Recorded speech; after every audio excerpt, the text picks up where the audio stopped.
جی دوستو، آج 11ویں خط کے اہم نکات دیکھتے ہیں۔ نمبر 1، صرف سوال ہی اہم نہیں ہوتا، سوال کو تشکیل دینا بھی اتنا ہی اہم ہے۔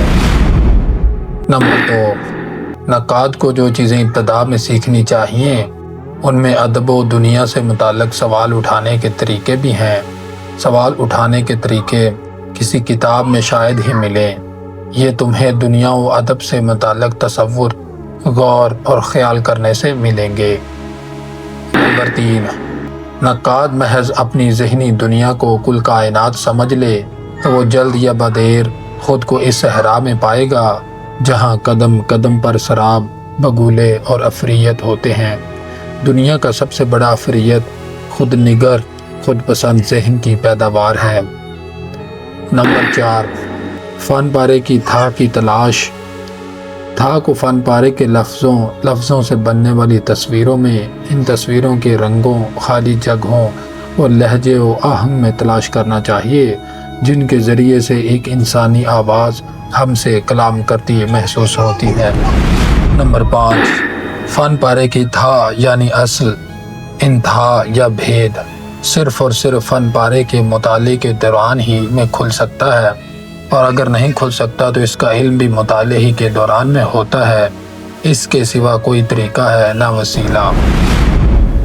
یہ جو ڈاکٹر صاحب نے نمبر 5 اور نمبر 4 پیش کیے ہیں، کسی بھی فن پارے کے اصل جسے تھا، انتہا یا بھید بھی کہا جاتا ہے، وہ صرف اور صرف متن کے مطالعے سے اور اسی کو دیکھنے سے، اس کے لفظوں کو، بناوٹ کو اور اس میں دیے گئے علم سے ہی اندازہ ہو سکتا ہے۔ اس سے کلوز ریڈنگ کا کنسپٹ بھی آتا ہے، متن مرکز جسے کہتے ہیں، وہ بھی یہاں پر چیز سامنے آتی ہے۔ تو یہ پوسٹ ماڈرنزم کا ایک تھاٹ ہے کہ اگر آپ مصنف کی نظر سے دیکھیں گے تو بنیادی طور پر مصنف سامنے رہے گا، تو لہٰذا اس کی اصلیت جو اس کی تھا ہے یا کسی بھی فن پارے کی ایک اصل شناخت ہے وہ کہیں دور چلی جائے گی اور مصنف کا نقطہ نظر سامنے آ جائے گا۔ اس لیے ڈاکٹر صاحب نے یہ جو پوسٹ ماڈرن اپروچ پہ یہ دونوں باتیں کہی ہیں۔ نمبر 6، شعر یا کوئی فن پارہ ہماری اپنی یادوں کو انگیخت کرتا ہے، اس میں کوئی خرابی نہیں، مگر اپنی یادوں کے سحر کی بنیاد پر شعر یا فن پارے پر تنقیدی رائے دینا اس پر ظلم کرنا ہے۔ یہ سیدھی سی بات ہے، پہلے بھی اس پہ ڈسکس ہو چکی ہے پچھلے خطوں میں کہ جب آپ کسی فن پارے کو پڑھتے ہیں تو اگر آپ اس میں جذباتی سطح پر بہہ جائیں تو وہ ایک تاثر ہے، اس تاثر نقد نہیں ہوتا۔ تاثر کو بیان کرنا نقد نہیں ہے، آپ کا وہ اپنا نقطہ نظر ہے اور آپ اس کے ساتھ اپنی یادوں کے ساتھ مل کر اس کے جذب میں بہہ گئے ہیں، لہٰذا تنقیدی رائے کے لیے آبجیکٹیویٹی یعنی معروضی نقطہ نظر کو سامنے رکھنا چاہیے، وہی تنقید کہلائے گی۔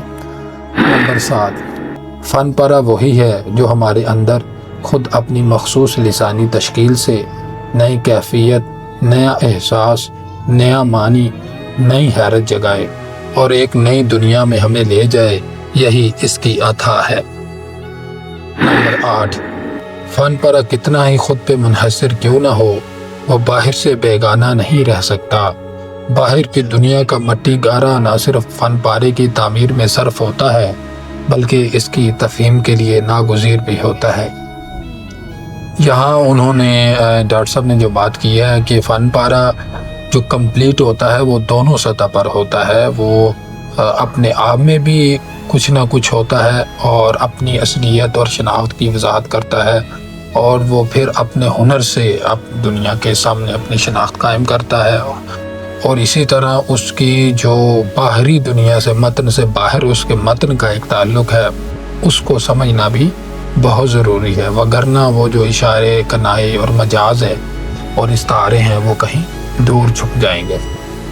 نمبر 9، فن پارے کو پڑھنا، سمجھنا اور دوسروں کو اس سے متعلق اپنی رائے میں شریک کرنا تنقید کے سوا کیا ہے۔